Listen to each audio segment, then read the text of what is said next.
अच्छा ये बताइए, भगवद गीता का जो क्लासरूम था वो क्या था? कहाँ था क्लासरूम? कौन सा था?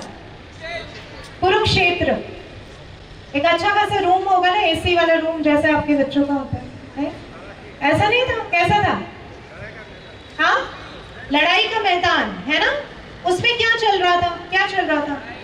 सब लोग बिल्कुल चुप थे ना, कि बच्चा पढ़ रहा है, अर्जुन पढ़ रहा है, कृष्ण पढ़ा रहे हैं, तो सब चुप हो जाओ, ऐसा था? हाँ, बैटलफील्ड था, शोर मच रहा था, चारों तरफ ढोल नगारे बज रहे थे, तलवार घिसने की आवाज आ रही थी। वहां पे एक क्लासरूम चल रहा था, वो कौन सा था क्लासरूम? रथ था, रथ। और वहां पे टीचर कौन थे? और वो भी रोल रिवर्सल हो गया था। अरे भैया, कृष्ण को बना दिया था सारथी, कृष्ण सारथी बने थे ना। अब यहाँ पे अचानक से रोल रिवर्सल हो गया, क्या बन गए? टीचर बन गए। अर्जुन क्या थे? हाँ, अर्जुन पहले क्या थे? योद्धा थे भैया। फिर यहाँ पे आके क्या बन गए? स्टूडेंट बन गए। तो यहाँ पे पेरेंट्स के लिए क्या लर्निंग है? कभी हम दोस्त बन जाए बच्चों का, कभी हम टीचर बन जाए बच्चों के लिए। और जो यहाँ पे कॉर्पोरेट से आए हैं, तो कभी हम बॉस बने, तो कभी हम अपने जो एम्प्लॉइज हैं उनके हम दोस्त बन जाए। तभी जो है हम ये जो जीवन का युद्ध है या कोई प्रोजेक्ट है ना, या फिर बच्चों का स्कूलिंग है, बहुत अच्छे से हम जीत पाएंगे।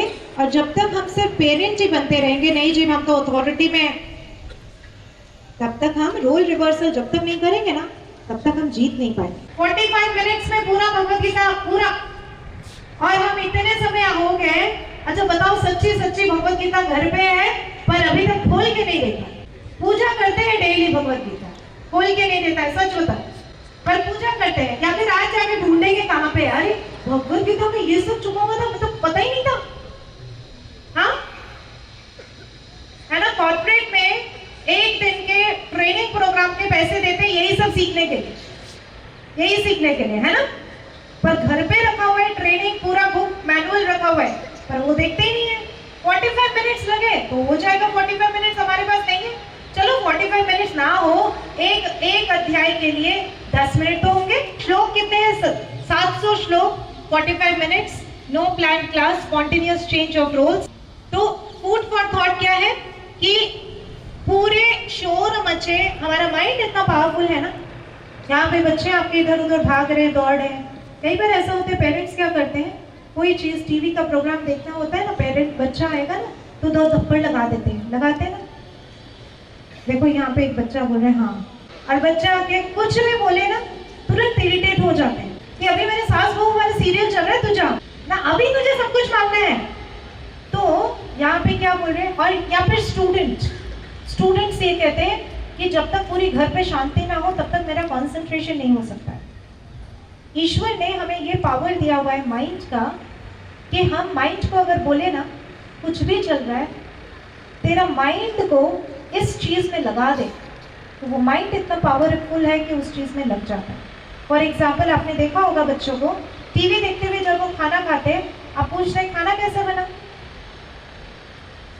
क्या बना था आज बेटा, कैसा खाना बना था दोपहर को, मामा आपने बनाया क्या था, याद नहीं है, क्योंकि उनका मन कहाँ पे लगा हुआ है।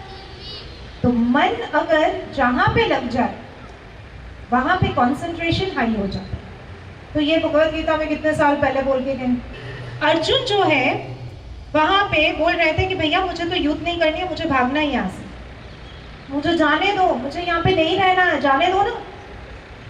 पर कृष्ण ने पता नहीं 45 मिनट्स में क्या किया, ऐसा ट्रांसफॉर्मेशन हुआ, ऐसी लर्निंग हुई कि बाद में वो तैयार हो गए। कृष्णा ने लास्ट की तरफ भगवद गीता में उन्होंने कह दिया कि भैया तुझे मैंने बता दिया जो बताना था, अब तू वो कर जो तुझे करना। लेकिन अर्जुन लड़ने के लिए तैयार हो गए। अच्छा, कई बार होता है कि ध्यान कैसे किया जाए, ध्यान कैसे किया जाए पता नहीं है। बच्चों को कहते हैं कॉन्सेंट्रेट करो, कॉन्सेंट्रेट करो, पता नहीं है कि कॉन्सेंट्रेट कैसे करना चाहिए। पेरेंट कहते हैं कॉन्सेंट्रेट करके पढ़ना, कॉन्सेंट्रेट करना, पर कोई ये नहीं कहता है कि कॉन्सेंट्रेट करना तो कैसे है। तो कृष्ण ने 5000 साल पहले कह दिया था कॉन्सेंट्रेशन कैसे करना है, मेडिटेशन कैसे करना है और उसका फायदा क्या है। अब पहले ये वाला श्लोक अगर आप बोल सकते मेरे साथ तो बोलिए, चलिए बोलिए। उद्धरेदात्मनात्मानं, और जोर से, नात्मानम् अवसादयेत्, आत्मैव ह्यात्मनो बन्धुर्,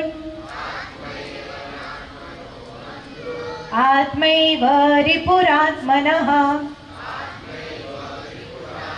यहाँ पे कुछ चीजों को ध्यान देने की जरूरत है। एक तो बोल रहे हैं अपने मन के द्वारा ना, अपने मन के द्वारा अपने आप को उद्धरेत, किधर लेके जाओ, किधर लेके जाओ, अरे दिखा रही हूँ बताओ ना, हाँ वेरी गुड, ऊपर एकदम ऊपर नहीं, हाँ एकदम ऊपर नहीं, अभी नहीं।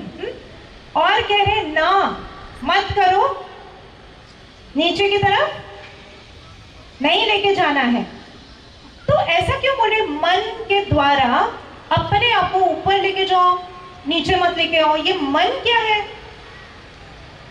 वो कह रहे मन एक टूल है, जैसे एक चाकू होता है ना, चाकू क्या है, क्या है?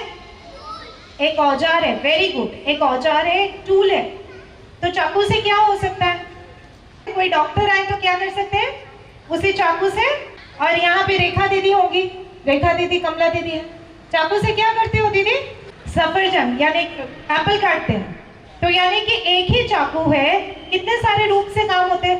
तो भगवान ये कह रहे हैं, ये जो कुछ लोग सक्सेसफुल होते हैं ना और कुछ लोग फेलियर होते हैं, मेरा दोष नहीं है।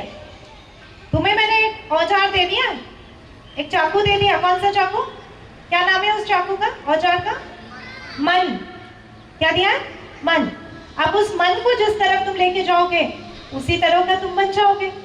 अब इसमें थोड़ा सा एक और बोल रहे हैं, जो लोग अपने मन को जीत लेते हैं उनका बेनिफिट क्या होता है? शीतोष्ण सुख दुखेषु तथा मानापमानयोः।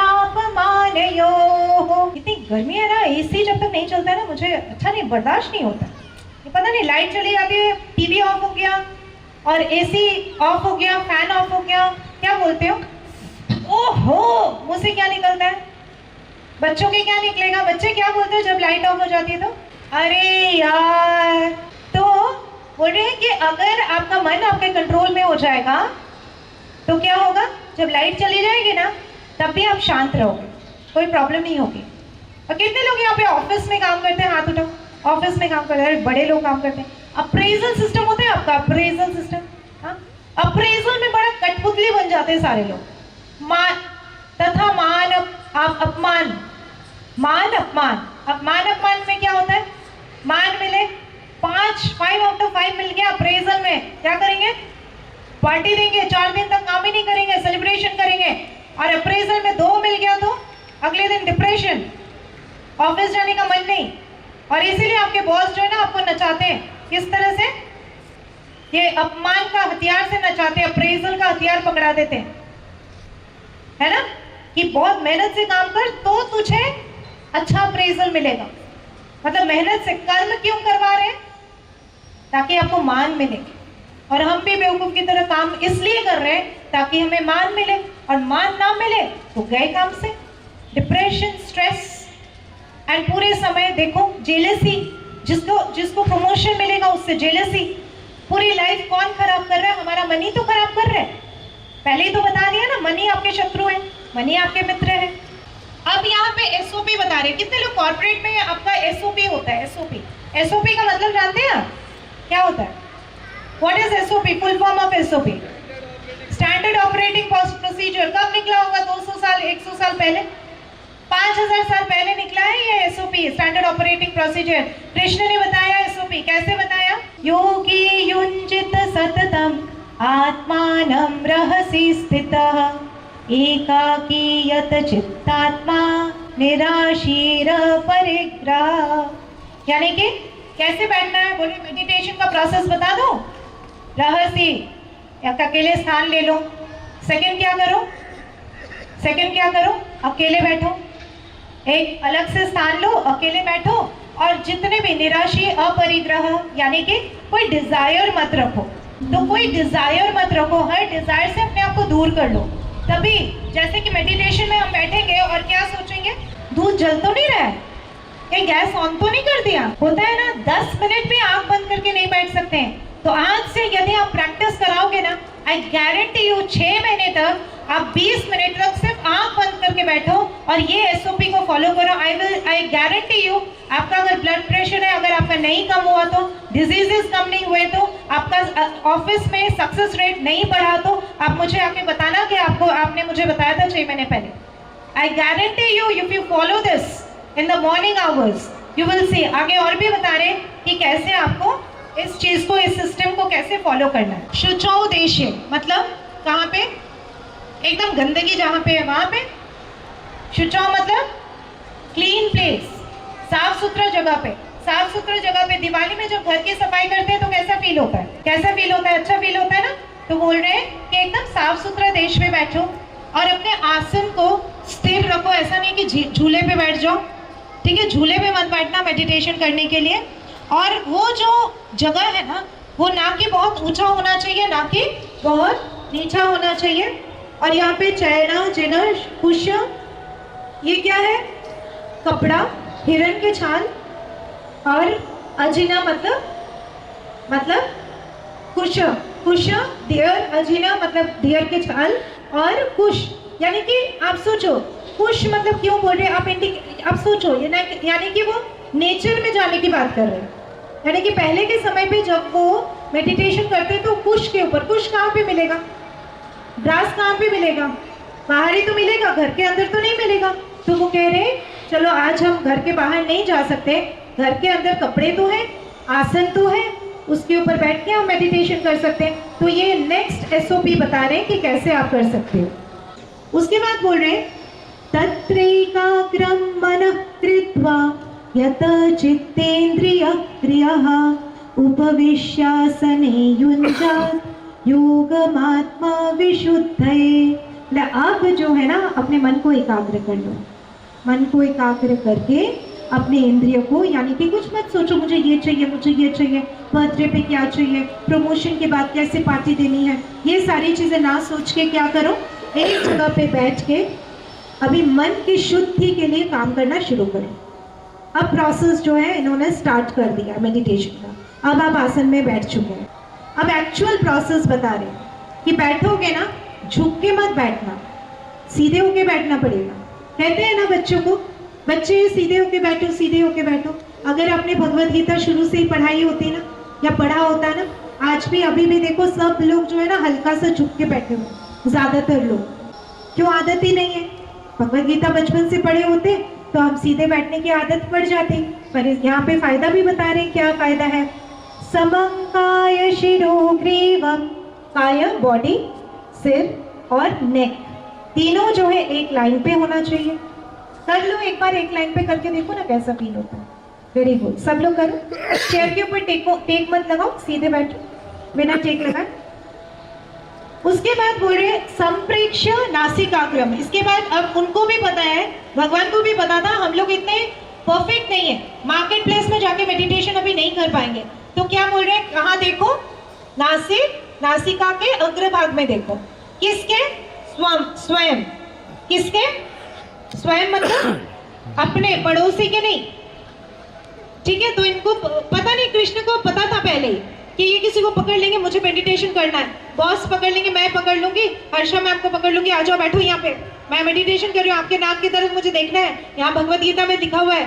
तो उन्होंने बता दिया स्वयं के, isn't it? तो ऐसे करके जब आप करोगे, उसके बाद इधर उधर देखना नहीं है। क्या है? दिशा च अनवलोकयन, इधर उधर नहीं देखना है ना? तो अपनी आंखों को, जब बच्चे एग्जाम देते हैं ना, तो हम लोग कहते हैं control your eyes, control your eyes, because बच्चों की आंखें किधर जाती है?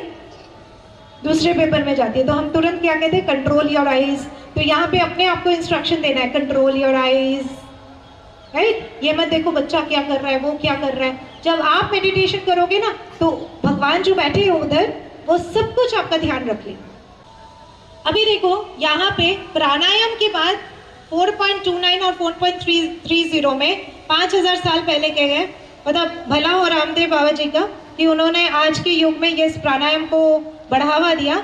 लेकिन कोई नई चीज नहीं थी, वो यहाँ पे लिखा हुआ था कि लोग कैसे अपने आप को, अपने मन को कंट्रोल करने के लिए प्राणायाम और आहार का, खाने का, खान पान का, सिंपल खाना खाते थे, ताकि वो मन को कंट्रोल कर सके, उस समय ही बोल दिया गया है। अभी रिसर्च ये कहता है, आज का ये रिसर्च है, यानी कि 2018 का रिसर्च है कि ब्रीदिंग कंट्रोल से आप अपने जीवन को चेंज कर सकते हो। साइकोलॉजिस्ट का मतलब हमारे मेरे जैसे कोई लोग हैं जिन्होंने अभी रिसर्च किया है। और कृष्ण तो कितना सुपर साइकोलॉजिस्ट, मनोवैज्ञानिक कितने बड़े। अब यहाँ पे ये बोल रहे हैं कि ना कि, मैं सारे श्लोक पढ़ नहीं रही हूँ, ना कि ज्यादा सो, ना कि कम सो, ना कि ज्यादा खाओ, ना कि कम खाओ। आज के जमाने में क्या बोल रहे हैं, बड़ा सेंटर्स खुले हुए बैलेंस्ड लिविंग के, है ना, सेंटर्स खुले हुए। आप जाके चार्जेस दे दो 2500 रुपए और देते हो आप लाइफस्टाइल मैनेजमेंट का कोर्स कर रहे हो आप, और वो क्या बता रहे, ना ज्यादा सो, ना कम सो, ना ज्यादा खाओ, ना कम खाओ, बस इतना ही तो खाओ। इतना सिंपल तरीके से कृष्ण ने कितने पहले कह दिया। और उसके बाद बोल रहे युक्त आहार, युक्त बैलेंस्ड आहार को युक्त रखो, बैलेंस्ड रखो। विहार, ऐसा नहीं कि पूरे दिन टीवी देखते जा रहे हो, विहार को भी बैलेंस रखो जी। उसके बाद क्या बोल रहे हैं, चेष्ट कर्मसु, कर्म में जो चेष्टा है उसको भी बैलेंस रखो। ऐसा नहीं कि वर्कहोलिक बन के घर को देख ही नहीं रहे हो, ऑफिस में जाके बैठ के घर पे आ ही नहीं रहे हो, जी मैं तो कितना अच्छा वर्कर हूँ। So have balanced living. उसके बाद यहाँ पे भी बोल रहे हैं कि सही तरीके से सोना जागना जो है वो सही तरीके से करो। वो वही योगी है जिसका जो दुख है, कष्ट है, मिजरी है, वो अपने आप दूर हो जाता है। सी, सो सिंपल लाइफ। हैप्पीनेस के पीछे भागते हैं और पैसे के पीछे भागते हैं, पर बोल रहे हैं कि बैलेंस्ड खाना खाओ। बैलेंस्ड खाने के लिए बहुत ज्यादा पैसे की जरूरत नहीं है। अब यहाँ पे क्या है, यहाँ पे देखो एक बहुत इंपॉर्टेंट चीज है पेरेंट्स के लिए। अर्जुन यहाँ पे आके कह रहे हैं कि भगवान जी मैं कैसे करूं, चंचलम ही मन कृष्ण। भगवान जी कैसे, क्या बातें कर रहे हो, मन तो इतना चंचल है, कैसे मैं कर सकता हूँ इतना, मतलब इतना उसको कंट्रोल ही नहीं कर सकते, इतना चंचल है, इतना अस्थिर है, इतना बलवान है और इतना दृढ़ है, स्टबर्न है, इसको तो कंट्रोल करना बिल्कुल मेरे बस के बाहर है। और आप जो चीजें कह रहे हो ना, वो तो ऐसा लग रहा है वायु के जैसा है, हवा के जैसा। चलो जी, यहाँ पे जो सेकंड लाइन में ग्रीन उसमें बैठे हुए, थोड़ा आपकी तरफ जो हवा है ना उसको पकड़ के मुझे देना ना जरा। नहीं आया ना, नहीं दिख रहा, नहीं आ रहा, आपका वाला हवा नहीं पहुंच रहा। पॉसिबल है? नहीं पॉसिबल है ना। हवा क्या करता है, एक जगह पे फूल है तो फूल का सुगंध आपको ले जाएगा, एक जगह पे गार्बेज है, वो कहीं पे खान है गार्बेज का, वहां से जब आप क्रॉस करते हो एकदम गाड़ी का शीशा उशा बंद कर लेते हो, वायु वही चीज, वही गंध आपका लेके जाता है। तो ये बोले ये तो वायु की तरह अनकंट्रोल्ड है, कैसे मैं करूं। अब कृष्ण का जवाब देखो कितना सुंदर वो बता रहे। अब यहाँ पे क्या बोले, असंशयम महाबाहो मनो दुर्निग्रहं चलम। अब वो बोल रहे असंशय, परफेक्ट बोल रहे हो तुम, बिल्कुल सही बोल रहे हो। अब यहीं पे जब टीचर्स बच्चे को इतना सारा पढ़ा लिया, कृष्ण ने, टीचर ने इतना सारा पढ़ा लिया, उसके बाद बीच में बोल रहे ये तो जो बोल रहे बड़ा डिफिकल्ट, पॉसिबल नहीं। तो टीचर क्या बोलेंगे, अरे आप क्या बोलोगे, तू जा, तुझे पढ़ना ही नहीं है, कुछ समझ में नहीं आता है, इतनी देर से पढ़ा रही हूँ पर ये स्पेलिंग गलत हो ही जाते थे, 10 बार बोलने पे भी स्पेलिंग ठीक नहीं करता है। पर कृष्ण क्या बोल रहे, तुम बिल्कुल सही कह रहे, मन तो सच में बहुत अनकंट्रोल्ड है, चंचल है, तुम कितना सही बोल रहे हो। फिर क्या बोल रहे हैं कि अभ्यासेन कौन्तेय वैराग्येन, उसके बाद अभ्यास करो। 2 प्रोसेस है, 2 ही चीज है जिससे तुम इसको कंट्रोल कर सकते हो। कौन सी चीज, प्रैक्टिस एंड वैराग्य। वैराग्य मतलब मिनिमम, आज के आप रिसर्च पढ़ो जो इन्होंने वैराग्य की बात 5000 साल पहले बोली है ना, आज के साइकोलॉजिस्ट आज बोल रहे हैं। ठीक है, अगर मैंने भगवत गीता पहले पढ़ी होती ना, मैं इतनी अच्छी साइकोलॉजिस्ट बन जाती ना, इतनी परफेक्ट साइकोलॉजिस्ट बन जाती।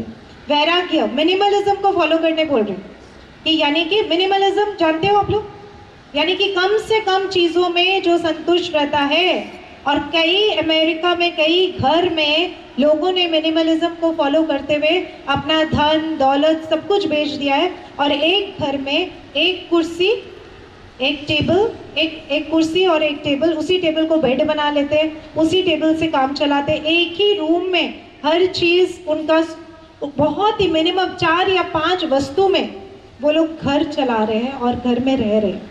क्यों? वही वैराग्यों को फॉलो कर रहे हैं। फूड मैनेजमेंट के बारे में भी गीता बता रहे हैं, खाना कौन सा खाना चाहिए। अब यहाँ पे ये कह रहे हैं, ठीक है, जो ऑफर किया जाए खाना वही खाओ। अब खाना भगवान को कौन सा अर्पित करेंगे? पिज्जा अर्पित करते हो भगवान को? पिज्जा अर्पित करते हो? चाउमीन? तो बोल रहे कि ऑफर बिना किए हुए जो खाना है ना, यानी कि वो अब सिन खा रहे हो। सिन का मतलब क्या है आज के समय पे? Negative energy.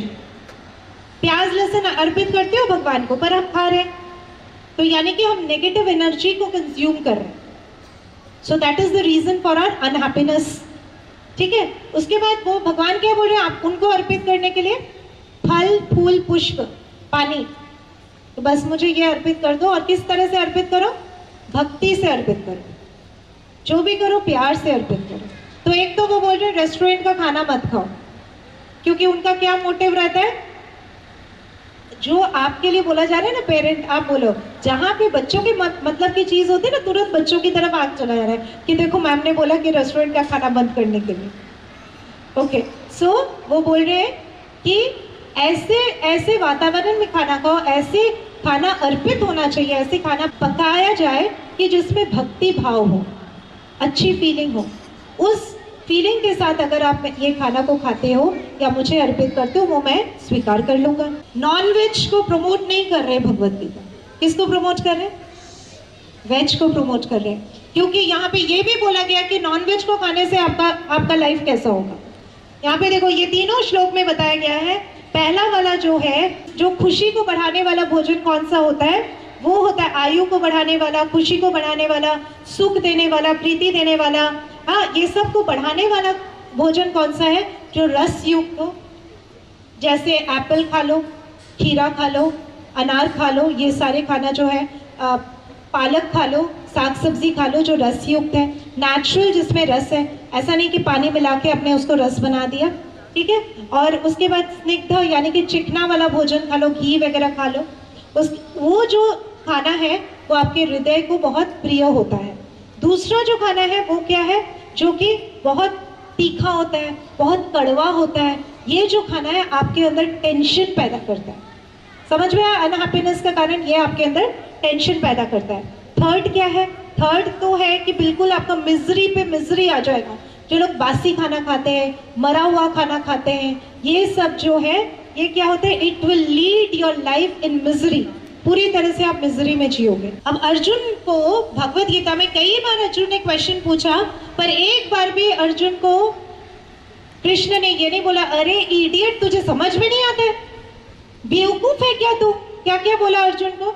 अर्जुन को बोला, अर्जुन बोला, भरत बोला, धनंजय बोला, गुड़ाकेश बोला, और हर किसी का सुंदर सुंदर मतलब होता है।